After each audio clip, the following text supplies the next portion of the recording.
Hello everyone, मैं हूं भारती और आप लोग का अपने चैनल पर बहुत बहुत स्वागत करती हूं।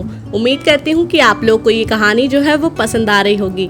तो अगर आप लोग को ये वीडियो पसंद आती है तो वीडियो को लाइक करना, चैनल को सब्सक्राइब करना बिल्कुल भी ना भूलिएगा। बाकी चलिए ज़्यादा बातें ना करते हुए हम कहानी के अगले भाग की तरफ बढ़ते हैं। मुंबई। एक बड़े से विला में एक आदमी सोफे पर किसी राजा की तरह बैठा सिगार के कश लगा रहा था। उसके सामने एक आदमी हाथ बांधे खड़ा था। सोफे पर बैठा आदमी उसे देखते हुए कहता है, क्या खबर है? वो आदमी जो हाथ बांधे खड़ा था वो सोफे पर बैठे आदमी को देखते हुए कहता है, बॉस, जैसा आपने कहा था मैंने हमारे आदमियों को उसके पीछे लगा दिया है। सोफे पर बैठा आदमी हंसते हुए मन में कहता है, तुम्हारा अंत नजदीक है। फिर नजर उठाकर सामने खड़े आदमी को देखते हुए कहता है, ठीक है, और उस प्रोजेक्ट का क्या हुआ रघु? रघु अपने बॉस के सवाल का जवाब देते हुए कहता है, जी बॉस, मैंने आपके कहे मुताबिक सैंपल बदल दिया है। अब उस प्रोजेक्ट को आपका होने से कोई नहीं रोक सकता। कल होने वाली अनाउंसमेंट में मेरी कही बात पर मोहर लग जाएगी। रघु की बात सुनकर वो आदमी हंसते हुए कहता है, गुड, मैं चाहता हूँ तुम आज ही अपने काम को अंजाम दो। मुझे आज रात तक गुड न्यूज़ चाहिए। अपने बॉस की बात सुनकर रघु कहता है, ठीक है बॉस, मैं आज ही उसका खेल खत्म कर दूंगा। और इतना कहकर वो सोफे पर बैठे आदमी से इजाजत लेकर वहां से बाहर चला जाता है। रघु के जाते ही वो आदमी सोफे से उठकर वहीं पास बने बार काउंटर की तरफ जाता है और वहां रखी कुर्सी पर बैठकर ग्लास में वाइन डालकर पीने लगता है। उसके चेहरे पर एक जंग जीतने वाली मुस्कुराहट थी। वो जंग जीतने से पहले ही उसका जश्न मना रहा था और मन ही मन सोच रहा था, बहुत अकड़ है ना तुम में। तुम सोचते हो दुनिया तुम्हारी मुट्ठी में है, लेकिन मैं तुम्हें बताऊंगा कि ये तुम्हारी गलतफहमी है। अब तुम देखना कैसे मैं तुम्हें एक झटके में बर्बाद कर दूंगा और तुम्हें सड़क पर लाकर खड़ा कर दूंगा। लेकिन शायद तुम मेरी जीत देखने के लिए जिंदा ही ना रहो। जितना खुश रहना है उतना खुश रह लो, लेकिन बस आज शाम तक। उसके बाद तो तुम शायद कभी खुश ना रह पाओ, मिस्टर वंश ओबेरॉय। इतना कहकर वो आदमी जोर जोर से हंसने लगता है। उसकी हंसी बहुत ही डरावनी थी और वो पूरे विला में गूंज रही थी।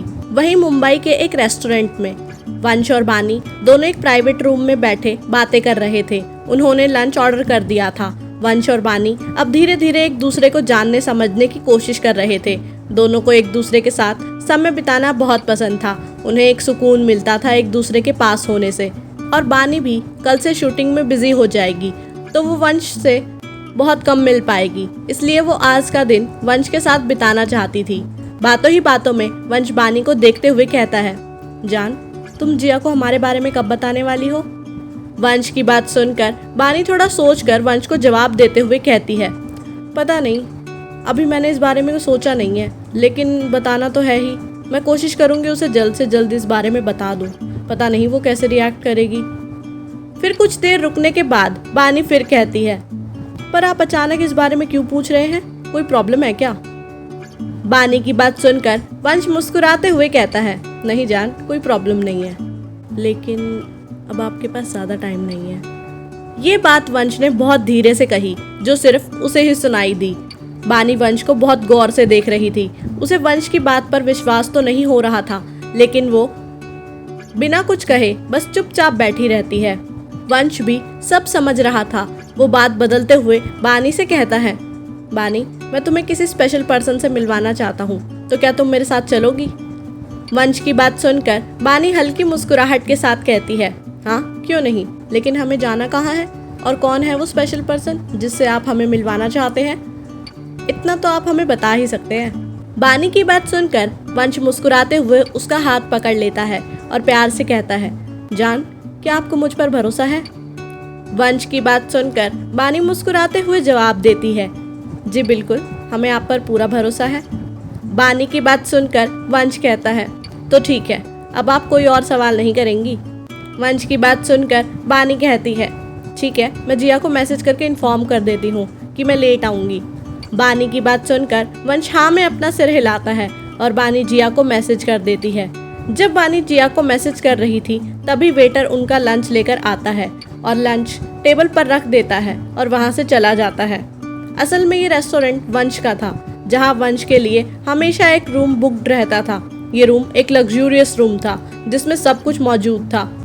जिया को इन्फॉर्म करने के बाद दोनों साथ में लंच करते हैं। वंश खुद अपने हाथों से बानी को खिला रहा था। हालांकि बानी ने उसे कई बार मना किया, लेकिन वंश को उससे कोई फर्क नहीं पड़ा और वो बानी को खिलाने के साथ साथ खुद भी खाने लगा। कुछ देर बाद दोनों अपना लंच खत्म करते हैं और वंश बानी को अपने साथ रूम में बनी बालकनी में ले जाता है। दोनों साथ में वहीं झूले पर बैठ जाते हैं। यहाँ से बहुत सुंदर नज़ारा नज़र आ रहा था, जिसे देखकर दोनों के चेहरे पर बड़ी सी स्माइल आ जाती है और दोनों वहाँ अपना क्वालिटी टाइम स्पेंड करते हैं। वहीं दूसरी तरफ चिराग के कैबिन में जिया का डर से बुरा हाल हो रहा था। उसे समझ नहीं आ रहा था कि वो चिराग को कैसे शांत करे। जिया ने तो मजाक मजाक में ना जाने चिराग को क्या क्या कह दिया था। अब तो खुद ही इतना सब कहकर वो पछता रही थी, लेकिन अब पछताए होत क्या जब चिड़िया चुग गई खेत, है ना। चिराग जिया की तरफ कदम बढ़ा रहा था और जिया पीछे की तरफ कदम बढ़ा रही थी, लेकिन कभी ना कभी तो उसके कदम रुकने ही थे और वही हुआ। जिया अब वॉल से बिल्कुल सट कर खड़ी हो गई थी। अब उसके पीछे जाने का कोई रास्ता नहीं था और चिराग भी अब तक जिया के काफी नजदीक आ गया था और उसने जिया को अपनी दोनों बाहों के बीच पकड़ लिया था। जिया तो अभी भी अपने दिमाग में चिराग से बचने का आइडिया सोच रही थी कि तभी अचानक उसके दिमाग की बत्ती जलती है और उसने अपने प्लान को एग्जीक्यूट करने के बारे में सोचा और रोनी सूरत बनाकर चिराग को देखने लगी और अपनी गहरी काली आंखों को टिमटिमाते हुए प्यार से चिराग को देखते हुए कहती है, हबी आप मुझे पनिश करोगे। जिया के मुंह से खुद के लिए हबी सुनकर तो जैसे चिराग को झटका लग गया और ऊपर से उसका मासूम सा चेहरा, जिसे देखकर लग रहा था कि अगर चिराग ने उसे कुछ भी कहा तो वो अभी रो देगी। चिराग के लिए तो आज इतना प्यार बर्दाश्त करना मुश्किल हो रहा था। अब उसे कौन बताए, ये सब उसकी शरारती बीवी उससे बचने के लिए कर रही थी। अब मैडम माफ़ी भी नहीं मांगना चाहती और ना ही पनिशमेंट चाहती, तो अब कुछ तो करना पड़ेगा ना चिराग से बचने के लिए। तो बस फिर क्या था, चिराग का पोपट बनाया जा रहा था उसकी बीवी के द्वारा। जिया के इस तरह कहने से तो चिराग सब भूल गया और उसने पहले खुद को संभाला, क्योंकि उसको आदत नहीं थी जिया के मुंह से कुछ इतना प्यार भरा सुनने की। फिर चिराग ने झुककर जिया के गालों को बारी बारी चूम लिया और जिया को अपनी बाहों में भरते हुए प्यार से कहा, नहीं स्वीटहार्ट, भला मैं आपको कैसे पनिश कर सकता हूँ, आप तो मेरी बीवी हैं और मुझ पर आपका पूरा हक है। ये सब कहते हुए चिराग के चेहरे पर एक बड़ी सी मुस्कुराहट थी।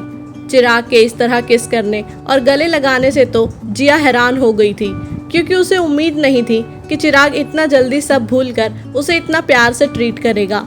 लेकिन जिया को क्या पता चिराग उससे कितना प्यार करता है। चिराग की ऐसी प्यार भरी बातें सुनकर जिया के चेहरे पर एक बड़ी सी मुस्कुराहट आ जाती है और वो आंखें बंद कर चिराग को गले लगा लेती है। अनजाने में ही सही, लेकिन आज जिया ने एक कदम चिराग की तरफ बढ़ा ही दिया था। आज दोनों एक दूसरे का साथ पाकर खुश थे। बस फर्क इतना था कि चिराग ने अपनी फीलिंग्स के बारे में जिया को पहले ही बता दिया था, लेकिन जिया ने अभी तक चिराग को कुछ नहीं कहा था। दोनों एक दूसरे में खोए एक दूसरे को महसूस कर रहे थे कि तभी कोई चिराग के कैबिन में आ गया। चिराग का फेस दरवाजे की तरफ था। उसने जैसे ही दरवाज़ा खुलने की आवाज़ सुनी, उसने नज़रें उठाकर दरवाजे की तरफ देखा और सामने खड़े शख्स को देखकर तो चिराग हैरान परेशान हो गया और जल्दी से जिया से अलग हो गया। कौन था दरवाजे पर, जिसे देखकर चिराग हैरान परेशान हो गया? क्या होने वाला है चिराग और जिया की जिंदगी में? क्या जिया को एहसास होगा अपने प्यार का? क्या होगा जब चिराग के घर वालों को पता चलेगा चिराग की शादी के बारे में? क्या होगा जब बानी को पता चलेगा जिया की शादी के बारे में? कौन है वो शख्स जिससे वंश बानी को मिलवाना चाहता है? कौन है वो आदमी जो वंश के लिए साजिश रच रहा है? क्या उस शख्स की साजिश रंग लाएगी या वंश फेरेगा उसकी उम्मीदों पर पानी? कौन से प्रोजेक्ट की अनाउंसमेंट कल होनी है? क्या माही जान पाएगी विवान की बेरुखी के पीछे का सच? क्या होगा जब वंश को पता चलेगा विवान और माही के कॉन्ट्रैक्ट मैरिज के बारे में? क्या कभी माही और विवान हो पाएंगे एक? क्या होगा इन सभी की जिंदगियों में? जानने के लिए सुनते रहिए कहानी इश्क एक इबादत। हाँ जी, तो ये था हमारी कहानी का 36वां एपिसोड। मैं उम्मीद करती हूँ कि आप लोगों को ये एपिसोड जो है वो पसंद आया होगा। अगर आप लोगों को ये एपिसोड पसंद आता है तो वीडियो को लाइक करना, चैनल को सब्सक्राइब करना बिल्कुल भी ना भूलिएगा। बाकी आप लोग मुझे कमेंट करके ज़रूर बताना आप लोग को ये स्टोरी जो है वो कैसी लग रही है। बाकी जब तक नेक्स्ट एपिसोड आता है तब तक के लिए बाय एंड टेक केयर।